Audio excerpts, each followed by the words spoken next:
It's your boy Beatty. It's been a minute since I did one of these Q&As. A lot's been going on. I recently moved into a new apartment, if you guys can tell by the boxes in the background and the different, the new couch and whatnot. It's been dope. It's a dope experience. Nice little spot downtown. So far, I'm loving it. But definitely gonna get more active on YouTube. Took a little break. Like I told you guys in the earlier video, been on a break, kind of just been letting my body rest up off all the supplements, just maintaining or trying to maintain and letting my body heal up before I decide whether I'm gonna, when I'm gonna compete next. When's my next show gonna be and whatnot. I also kind of take a break from social media, just nothing planned. Like I didn't say like I'm gonna take a couple months off or anything. I still post here and there, but just no pressure on myself to post. And I'm ready to get back on a full-fledged attack, and I'm gonna really make a push to grow my social media, man. I don't do the New Year's resolution thing. It's not my thing. If I have a goal, I just go for the goal then and there. But definitely in 2020, I really want to push the social media thing. So if you guys, like what I put out there and you want to show some support, I know like it's like a generic thing for all of us, like on YouTube, to say like, comment, subscribe, and all of that. But a lot of times, like we actually really mean it. You know what I'm saying? It really helps us out a lot if you can like, comment, subscribe, and also share it.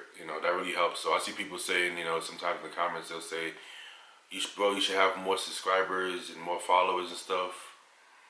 Well, the way you can help me out is actually sharing it. Like I said, leaving a thumbs up, leaving comments, and sharing my videos. That's what's gonna help me get more subscribers. So, along with me actually putting out consistent content, of course. So, I'll do my part. I'll do my part moving on to this new year. And if you guys want to help me out, that'll be, much appreciated. And it'll allow me to keep, have the motivation, first of all, to keep putting out videos. If people are enjoying and watching the videos, it kind of, lights the fire under your ass to really put out some more content. You know what I'm saying? And me taking this break and seeing this response, how people wanted me to put out content, really kind of motivated me. So I'm going to do it. You know what I'm saying? For those that know me, they know YouTube is not a source of income for me. My channel is monetized, but I don't like really make anything off it. So I do it strictly because I enjoy it, and I get feedback of people wanting to see more videos. This is what I do anyways.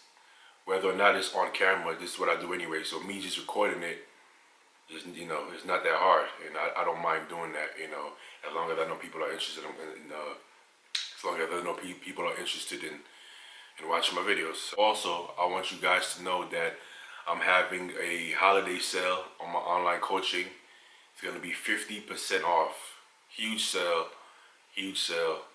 So if you ever wanted to coach and what was holding you back was your finances, this is the perfect time. I'm already an affordable coach as it is any time of the year. I don't believe in charging an arm and a leg, for weekly check-ins. That's just me personally. I want it to be affordable. I want you to be able to stay with a coach long term. I don't want you to have to save up and, put all this money aside just to afford a month of training with me. I want you to be able to afford it.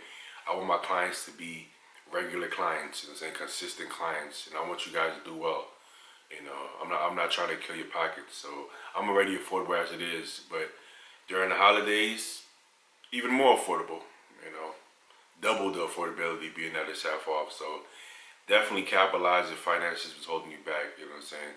Jump into this new year right, do it the right way, get into the best shape of your life. If you want to compete and you put it on the back burner, let this be the time to do it, man.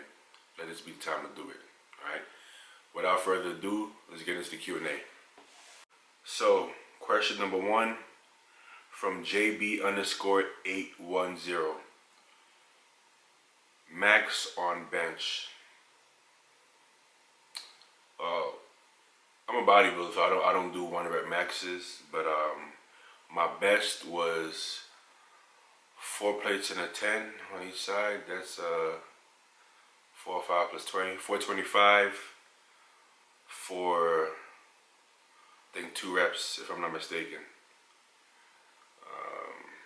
I usually don't go that lower reps. The lowest probably 6 reps most of the time, 4 to 6 reps probably if I'm feeling good. And I usually work with 365. If I'm just feeling strong, maybe 4 or 5. But usually my working sets on bench are 315, 365.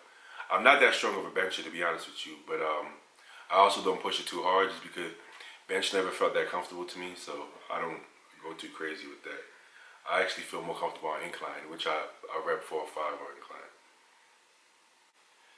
Second question from Sam.Smith.773 on Instagram. What are your thoughts on injectable SARMs? I'll be honest with you, I don't know much about SARMs, to be completely honest. They're not going to be as effective as gear. They're just not, you know. People will argue down to death, oh, they're better than gear and they're just as good as gear. It's not.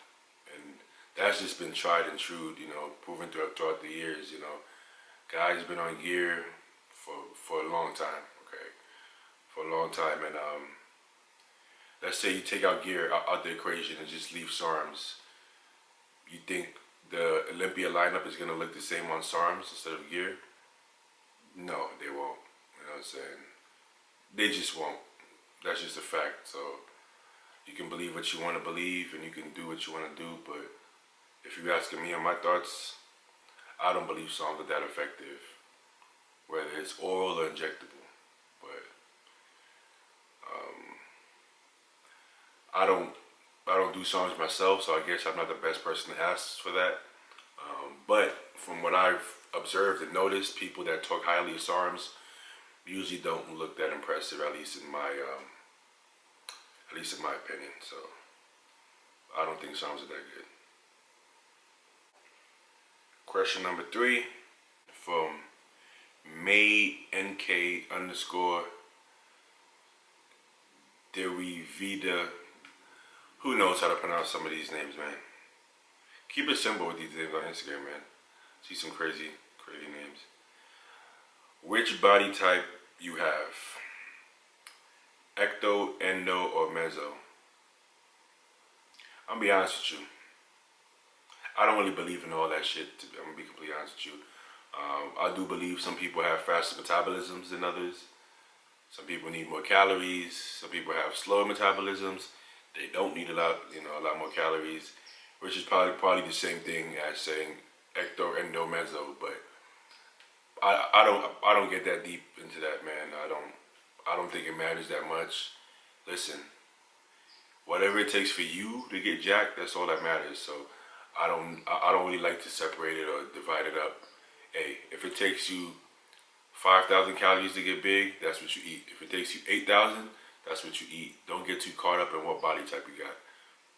Just get big, you know what I'm saying? Whatever it takes. So if you gotta eat double as your friend, that's what you gotta do. You know what I'm saying?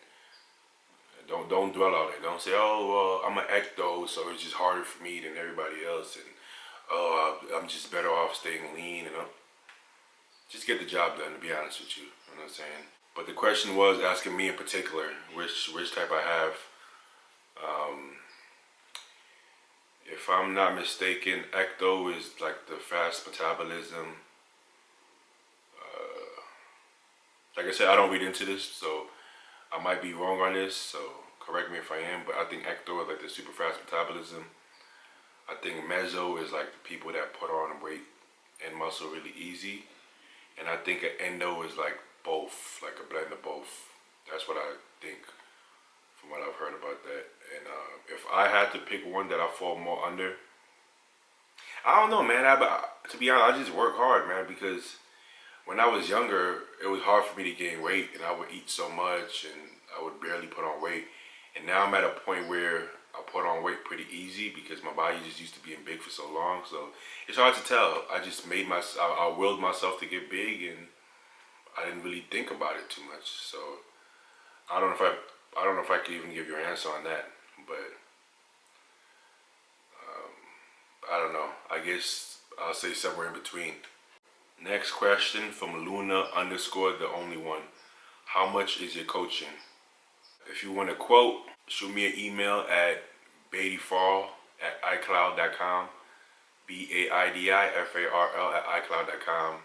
I'll leave that in the description box as well. Or you can shoot me a DM on Instagram. My Instagram is at baidifall, BAIDIFARL. And I'll go ahead and give you a quote. But like I said, I'm having a sale from Christmas Eve, 24th, till the 2nd of January, 50% off. So definitely shoot me a DM or email me for more info on that. Next question from Sunny Samra on Instagram. I'm surprised you and Eric don't have pro cards. You guys are bigger and better show-wise too.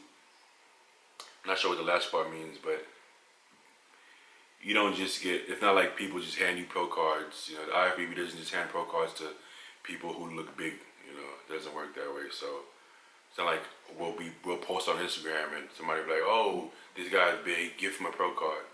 You gotta compete, you gotta win. You know, as far as I go, I'm confident that I can win my pro card. I've never competed in a national show before. I've qualified just about every year since I started competing. But me personally, I want to make sure that I believe that I can win, you know, before I enter it. I don't want to just go and see where I place and be competitive. It's just not my style, you know. So I know my weaknesses and I bought them up, and I'm at a point now where I feel like I can definitely get a pro card. I'll go ahead and try my hand at that somewhere in the near future, and I'm confident that I'll get a pro card at some point. But yeah, you gotta compete. You gotta compete and you gotta win. So as far as I go, I just haven't competed in national shows yet because I didn't feel like I was ready personally. So that's why. And you'll be surprised the competition that's out there. I know it's easy for people to sit around and say, oh, it's easy to get a pro card nowadays. It's not easy. The people saying that don't have pro cards. Simple as that. If it's that easy, go get one.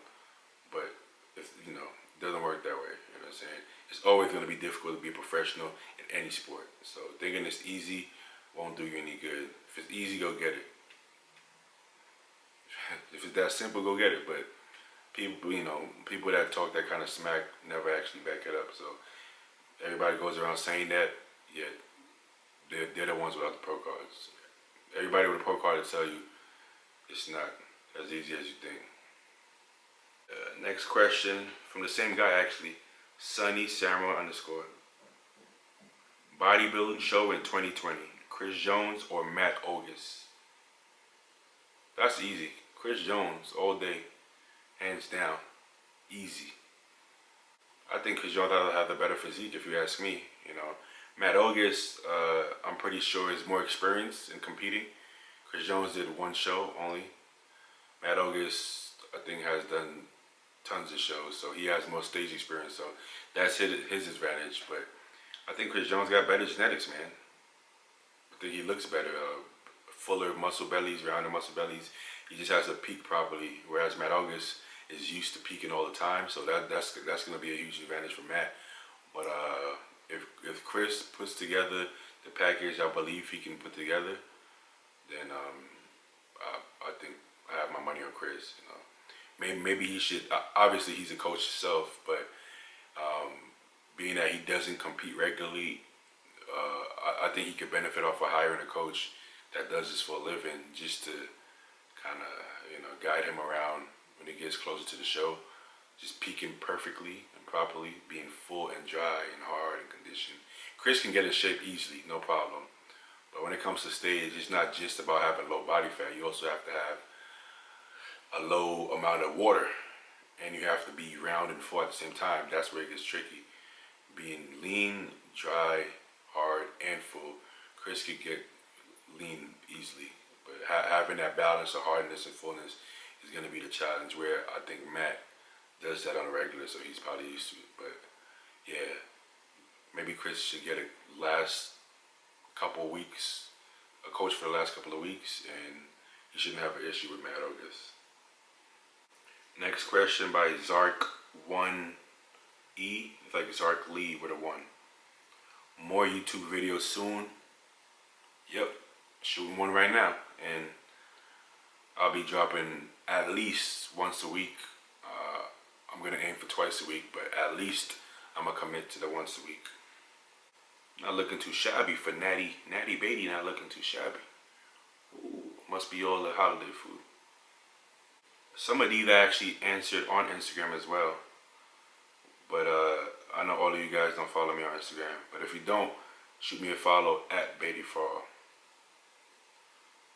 What's a good way to build forearms and wrists? The same way you build every other muscle. Train them hard, train them as heavy as you can within a given rep range, which for forearms, the rep range, I like to go up to 20s on forearms. It's a short range of motion. Doing wrist curls is a short range of motion, so doing low reps, like 6 reps, doesn't really do the trick. So I would go 20 reps on forearms. Short rest periods, keep the blood in there. Train them that way. On arm day, you could do, you know, if they're lagging, you can train forearms on arm day. You can train them again on back day, something like that. And then if they don't work, increase the volume. So if you're doing 2 exercises, 3 sets, go up to 5 sets and maybe 3 exercises. If they still don't grow, try training them more than twice a week. Try training them 3-4 times a week and see if they grow. If they still don't grow, then you're assed out, man. You're just not made to have big forearms, I guess. But I'm confident they'll grow if you're training them correctly in the rep range that I said that I recommended, and training them consistently and also frequently. So start with twice a week, go up to 3 times a week. Shit, if you have to, go up to every day if you need to. Just get some blood in there every day, see if they move. They definitely should go after that. But like I said, if they don't go after that, ain't much you can do, man. It is what you got is what you got. Everybody ain't gonna have world-class forearms. Everybody ain't gonna have world-class calves. Everybody ain't gonna have world-class quads. Everybody ain't gonna have world-class biceps. You just do the best with what your body can do. That's all you can do, you know. But definitely go for broke and push it as hard as you can. And then after that, you can't control it. All right, let me answer one more. This is a good one. By bsoldier_Kurt2. What age did you first started working out, and what inspired you? He obviously meant what age did you first start working out and what inspired you. This can be broken up because if you're talking about with actual weights in a gym environment, that came a little bit later. I first got inspired by picking up a magazine. I think it was Muscular Development. I think so. And there was some ads that kind of jumped out at me and got my attention. One of them was Twin Lab ad with Lee Priest. He had the Superman tattoo. He was veiny, jacked. It was just a crazy dope shot, and that just grabbed my attention. I actually wanted to get that same Superman tattoo. Actually, that's how inspired I was. And there was an ad also. No, it wasn't an ad. I think it was an article, and it was Flex Wheeler. And I seen Flex, and I was like, wow, that's the craziest physique I've ever seen.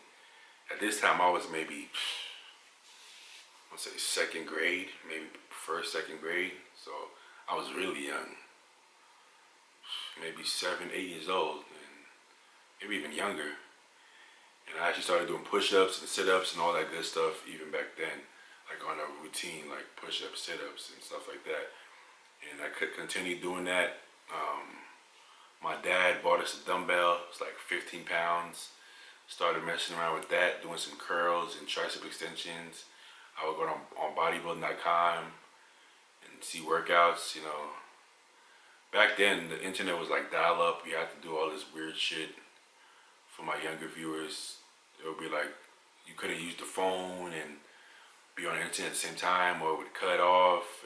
It wasn't sophisticated internet, but it was good enough to get the job done. And as I got older, the internet got better and better. YouTube came out. YouTube was out before a lot of people realized it was out. There was a lot of nerds on there. My older brother is really into like the technology, so he put me on the YouTube before it got popular. So I was on YouTube a long time ago. I was on YouTube as a kid, before people even know about YouTube. Now I watch Ronnie Coleman videos and get inspired by that. But yeah, I messed around with that 15-pound dumbbell till I was about 15, 16. Then I, tagged along on my sister's gym membership at Bally Total Fitness in the Bronx. Anybody who knows Bally. And then, yeah, from then on, that's when I started actually working out in the gym environment at about 16. And then I would be at school. I would work out in the weight room, of course. They had a weight room at my high school, and I would train there with the football players. And I actually got a key. I think the custodian gave us a key, and we would sneak in on the weekends and play ball and work out and stuff like that. That was cool. That was a cool time in my life. And yeah, I guess I would say 16 if we're talking about actual weights in the weight room. So started at 16, and I was inspired by Lee Priest and Flex Wheeler. So that's it for the Q&A. Hope you guys enjoy it. Make sure to like, comment, subscribe. Leave some comments of any other kind of videos you guys want to see from me. And happy holidays, guys. Enjoy your Christmas. Enjoy your New Year's. And I guess I'll see you guys next year. So until next time, peace out. I give you 2 for the new year. Gains. Peace.